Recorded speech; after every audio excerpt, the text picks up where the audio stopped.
ভাৰতক অশান্ত কৰাৰ চক্ৰান্ত পাকিস্তানৰ এই ভয়ংকৰ সংঘৰ্ষত ওলাইছে পাকিস্তানী সংযোগ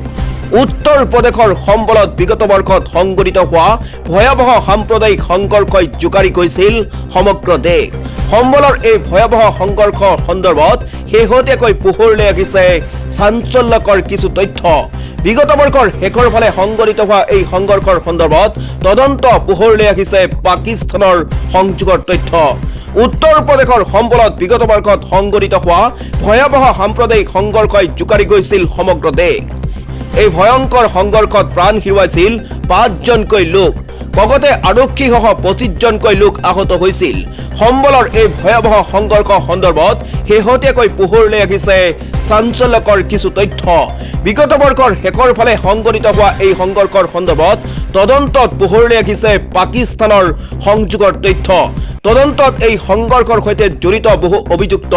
পাকিস্তানৰ কাৰাগাৰত বন্দী মোহাম্মদ উছমানৰ সংস্পৰ্শত থকা সন্দেহজনক তথ্য পোহৰলৈ আহিছে